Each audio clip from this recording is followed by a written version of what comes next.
Welcome to this additional council meeting of the 25th of October, which is being live streamed. The meeting is being held online in accordance with state government recommendations in response to the recent COVID-19 outbreak.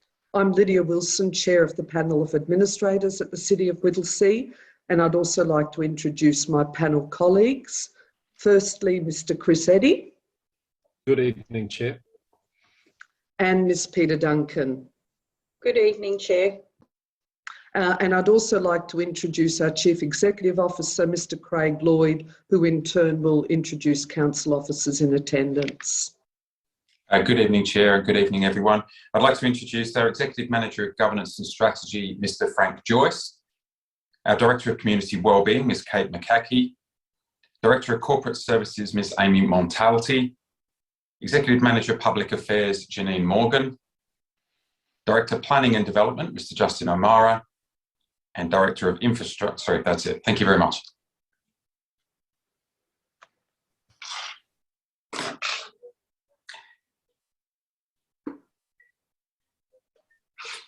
Almighty God, we ask for your blessing upon this council to make informed and good decisions to benefit the people of the city of Whittlesea. Our Father who art in heaven, hallowed be thy name. Thy kingdom come, thy will be done in earth as it is in heaven. Give us this day our daily bread, and forgive us our trespasses, as we forgive them that trespass against us.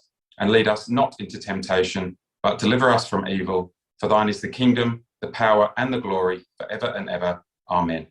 And I hand back over to the Chair of Council, Ms. Lydia Wilson.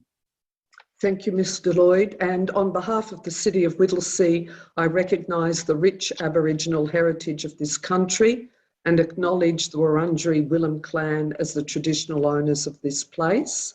And I'd also like to personally pay my respects to elders past, present and emerging. I note that all administrators are present this evening. Administrators, if you have a conflict of interest in relation to any item on the notice paper, you may verbally disclose the type and nature of the interest now, but you must make a declaration immediately before consideration of the matter in question. Are there any items for which you have a conflict of interest to declare? No, Chair. No, Chair. And I also have no conflict of interest to declare. Administrators, we're now going to work through the agenda for the evening, and it commences with item 4.1.1, which is the Community Plan 2021 to 2025 and the Financial Plan 2021 to 2031. And there'll be two council officers presenting on these items. Firstly, Mr. Frank Joyce, Executive Manager, Governance and Strategy, and that will be followed by our Chief Financial Officer, Mr. Mark Montague. Mr. Joyce. Thank you, Chair. It gives me great pleasure to present the Community Plan 2021-2025 for Council endorsement today. The Community Plan is the Council's main strategic planning document for the whole council term. It incorporates not only our council plan under the Local Government Act, but also the Municipal Public Health and Wellbeing Plan, the Disability Action Plan, and the Pandemic Recovery Actions in line with the Emergency Management Act. We've also, in addition, got the 2021 to 2022 Community Plan Action Plan, which gives more specific actions relating to what we'll do in this financial year towards the initiatives outlined in the community plan. The plan also builds on and re-endorses the long-term community vision, Whittlesea 2040, A Place for All, which was developed in 2018 and shaped by the contribution of over 4,000 community members. So it is a really critical report coming forward with officer recommendations today, following significant consultation again with the community. So during earlier this year, over February to April, there was significant consultation with over more than 1,300 people joining the conversation online and at face-to-face events to give us a clear understanding of what the community's priorities were and to confirm that they were in line with Whittlesea 2040, A Place for All vision. Once drafted, the community plan then went out between the 20th of August and the 20th of September this year, along with the financial plan, for further consultation to confirm have we got it right. And that was another opportunity for the community to get back to give us further feedback. We had 180 people participate in various online sessions, including a number of groups, including Whittlesea Reconciliation Group, the Whittlesea Disability Network, Whittlesea Early Years Partnership, the Youth Advisory Committee and Whittlesea Community Futures, all contributing, providing feedback. And of all those people, the vast majority were in support of the community plan, and there are a number of recommendations which we use to tweak the plan and also help develop our community action plan. Some of the key initiatives proposed to be occurring in this year includes coordinating recovery efforts across the municipality, including COVID-19 safe messaging and mass vaccinations, and a grant program to support community service organisations, including the quality, access, safety and amount of public open space in the municipality, including additional dog parks and a local park improvement program, supporting a support local campaign and incentive program to support the community and local businesses, working with the Victorian Government on numerous advocacy and employment to promote employment precincts such as the Epping Central, the BIFT and Melbourne Food Innovation Export Hub, and delivering key actions from our Rethinking Waste Plan, our Greening Whittlesea strategy and climate plan, as well as supporting customer interaction through the use of technology systems and ensuring that we maintain strong communication with our community. So I'm really pleased to put forward the community plan 2021-2025, the community plan action plan 2021 to 2022, as well as recommending re-endorsement of the Whittlesea community vision, a place for all. I'd now like to pass on to Mark Montague to talk through the long-term financial plan. Thank you, Mr. Joyce. Thank you, Mr. Joyce, and thank you, Chair. So it's my pleasure to also present to Council the 2021 to 2031 financial plan for final adoption by Council tonight. This document represents a key strategic document for Council and our community, outlining how Council will fund its services, programs and infrastructure investment over the next 10 years in a financially sustainable manner. Following the preparation of the proposed financial plan, public exhibition period opened in which one formal submission was received on the proposed financial plan document. This submission did not propose any changes to the 2021 to 2031 financial plan. It is also included in the recommendations to Council that this submission be noted, as well as the intention of officers to provide a written response to this submitter.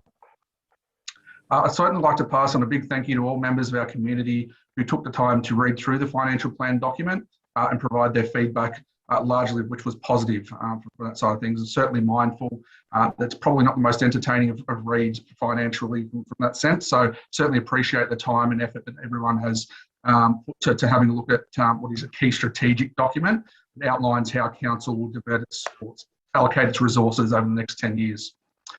In terms of the financial plan itself, my comment would be that Council has gone to lengths to ensure that Council's financial resources are managed and invested responsibly and in a way that will maximise community support and value over the next 10 years.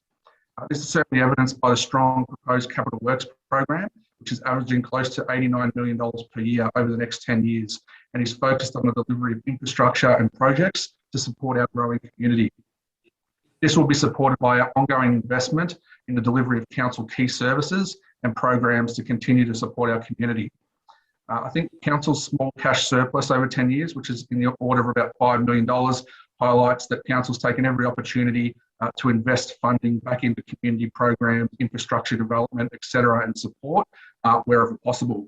It's certainly my pleasure to endorse and recommend to Council the adoption of the 10-year financial plan tonight. Thank you. Thank you, Mr. Montague, and thank you again to both of you for very comprehensive overviews of both the community plan and the financial plan. I wonder if I might start the ball rolling in relation to questions, and I have a question both in relation to the community plan and also in relation to the financial plan. My question regarding the community plan is in relation to reporting.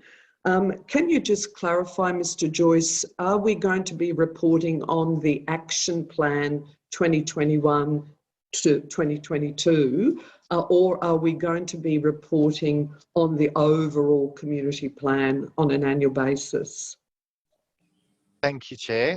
So we will be reporting on both. So all the 2021 to 2022 actions relate to the broader initiatives that are outlined in the 2021 to 2025 community plan. So the intention is we'll provide a report on the status of those, and then that will also under those, there's 116 actions, so they will roll up to support some of the initiatives, which there's 60 initiatives in the community plan.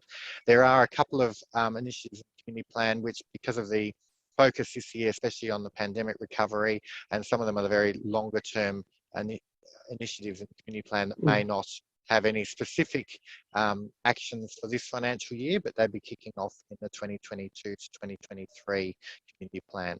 So every quarter, we will be providing a report to council and the community on the status of the community plan, action plan items, and also keeping a traffic light system on how we're tracking towards those broader initiatives for the 4-year plan.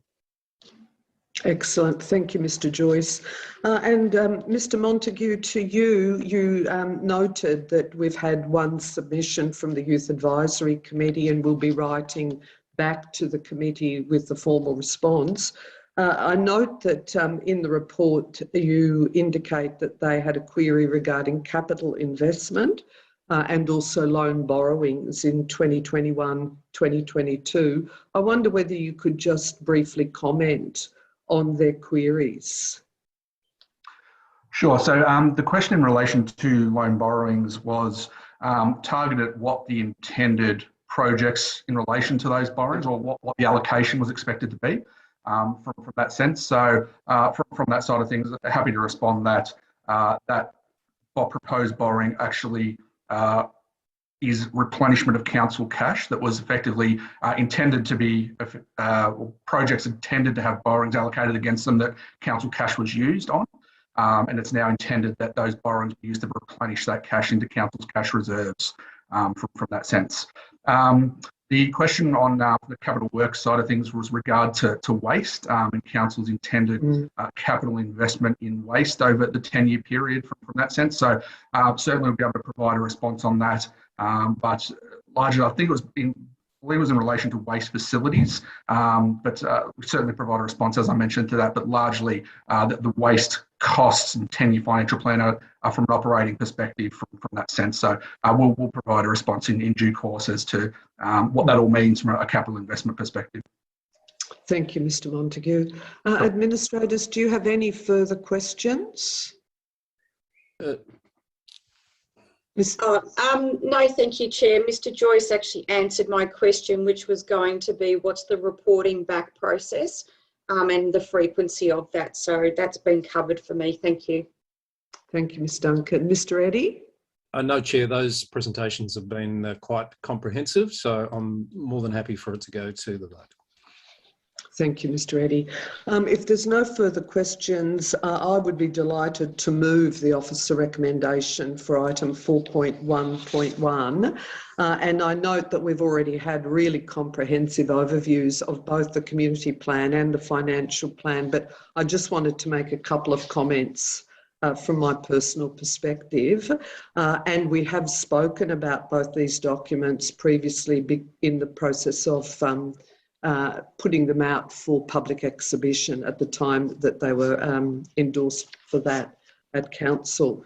But I'm really proud, equally as our council officers, to be moving both the 4-year community plan and the financial plan.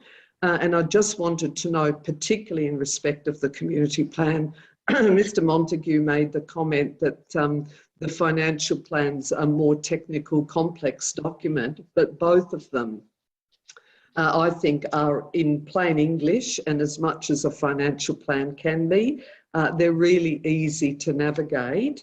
And I think they also really are public documents that hold us to account with really what is a fairly ambitious action plan.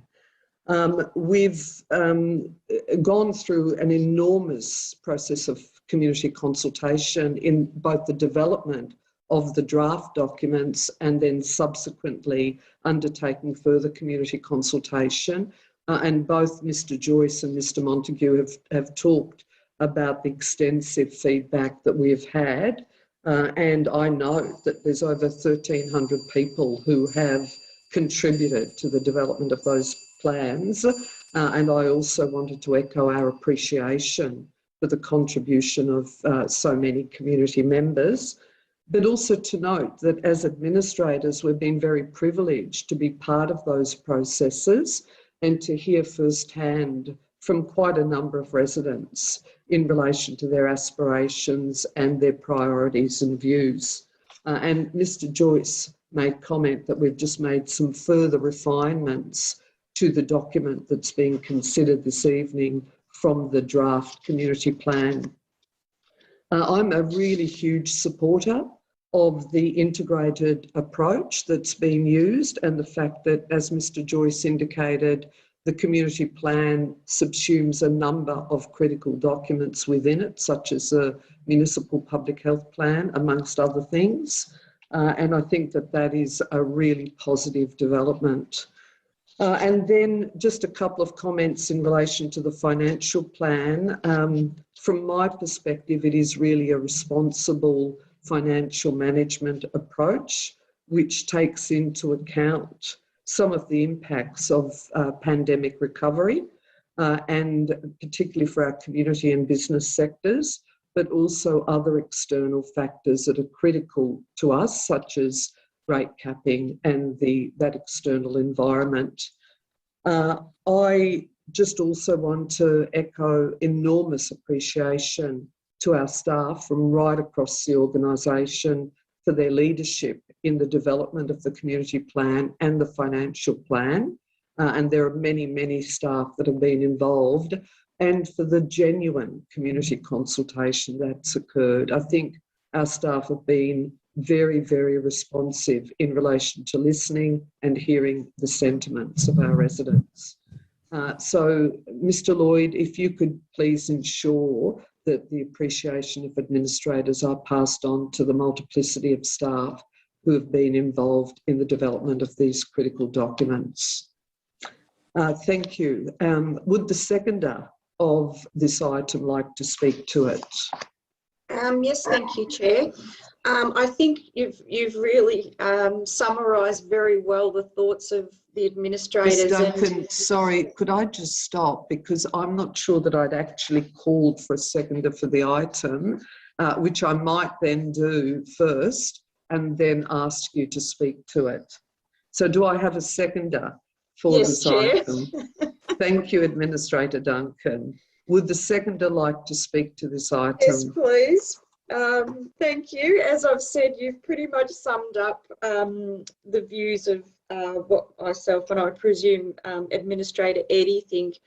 I think just to reiterate that the consultation process with our community was very thorough, and the feedback we did get did result in changes being made to the plan to absolutely reflect the community feeling and what was needed. And I think the community should be very happy about that, to see that we are agile and we will adapt when we do get the feedback. So thank you to everyone for doing that. But I think the changes also included that strengthening of the arts and cultural initiatives and carers, and also gender diverse communities as a key target for our population. So I just think you've said it all, and the only other thing I would say is that given the impacts of the pandemic coming up to 2 years, that we have made allowance for that to be just part of business as usual in terms of the way we live.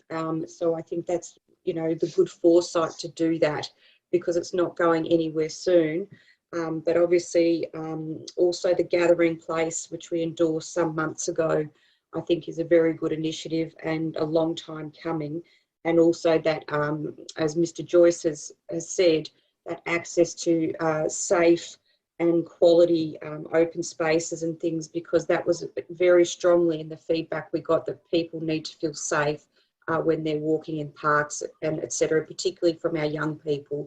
So I think we've really captured the community's vision on what they see as important, and we've reflected that in this plan. So that's all I've got to say. Thank you. Thank you, Ms Duncan. And Mr Eddy, would you like to speak to the item as well?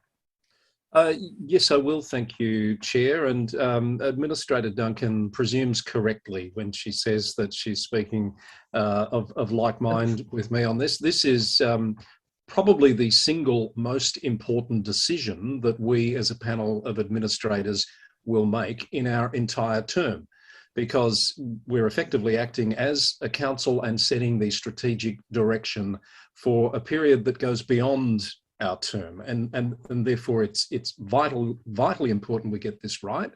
It drives the services, the infrastructure that's going to be delivered to this community for a long time to come, and I think that's reflected particularly in the fact that the financial plan is for a 10-year period. So it's not just delivering on what's in this community plan, an excellent community plan, may I say, for the next 4 years. But it's delivering beyond that. It is long-term. It is, to some extent, a bit of crystal ball gazing, because when the last one was prepared, nobody knew we'd be dealing with a pandemic. So it's also got to have some flexibility built into it, which it does. It's sustainable, it's long-term, it shows you how we fund the initiatives over that period of time. I think it's worth reflecting on some of the objectives that are set out in the financial plan. Not just is it about that balance between supporting the community and maintaining a sound financial position. It's developing that very clear link between the community plan, which sets the strategic direction, which drives the organisation for the next period. It determines those appropriate funding sources, and it really underscores the importance of seeking and achieving funding support from other levels of government, which is an important plank of our advocacy activities. That investment in new infrastructure has to be balanced with supporting what we already have, which is vitally important to the community. The rates, the fees and charges need to be manageable and appropriate, and we need to have that strong cash position. And Mr Montague talked about the importance of those surpluses, because that's how we fund what we do. It's an amazing piece of work. I echo the comments of the other administrators in my congratulations to you, Mr Lloyd, and your executive team, and all of the officers who've contributed to this work. I think it's probably an exemplar for the sector. When you look at this document, you look at the work that's gone into it. Perhaps I'm a little bit biased, but I think it's terrific, and I commend it to the community, and I'm happy to support this motion. Thank you, Mr Eddy. I'll now put the item to a vote. All those in favour? It is unanimously carried. Thank you. Item 4.2.1, item 4.1.2, scheduled council meetings 2021 and 2022 update. And again, Mr Joyce, if I could call on you for a brief overview of this report. Thank you, Chair. This is just requesting or recommending to Council to confirm that the November and December Council meetings that have been scheduled will be moved to be online, and also a change of the starting time for the December Council meeting to change to 6:30 p.m. Obviously, with the current situation with COVID and the impact it has on the community and within the City of Whittlesea, we're recommending this in order to ensure that we're not putting people at risk, and it also, whilst it means we won't have a community forum, which I know is disappointing because we're wanting to get out into the community for our community forums and community council meetings, we do feel that because of the nature of the current circumstances with the COVID pandemic, it is better to move them online. It's also seeking a recommendation to amend the date for the June 2022 meeting, to reschedule that to the 27th of June 2022. So I put that forward. I think it speaks for itself otherwise. Thank you, Mr Joyce. Administrators, do you have any questions in relation to this item? No, Chair. No. Do I have a mover for the officer recommendation for item 4.1.2? So moved. Thank you, Administrator Eddy. And do I have a seconder? Yes, Chair. Thank you, Ms Duncan. Would the mover or seconder like to speak to this item? Very briefly, Chair, I think Mr Joyce has adequately outlined what this is about. It's procedural. We need to set these dates so that we can appropriately plan. It's unfortunate that we do need to keep making adjustments due to the impacts of COVID. Hopefully we'll be in a more stable environment next year and we can have those community forums that we've been wanting to have for quite some time, but I'm happy to move this as prepared. Thank you. Ms Duncan, as a seconder, would you like to speak to the item? No, thank you, Chair. It's fairly straightforward, I think. Thank you. Just before I put the item to a vote, I wanted to echo exactly the sentiment that Mr Eddy made in relation to the community forums and the community-based council meetings. We're so committed to be able to do the community forums and the council meetings out and about in the community, but obviously can't do so in the current circumstances, but we're really all looking forward to doing so in 2022. So on that note, I'll put the item to a vote. All those in favour? The motion is carried. Thank you. Item 4.2.1, CEO Employment and Remuneration Policy. And again, Mr Joyce, if you would like to briefly introduce this report and also its recommendations. Thank you, Chair. So under the Local Government Act, Council is required to adopt and keep in force a Chief Executive Officer Employment and Remuneration Policy.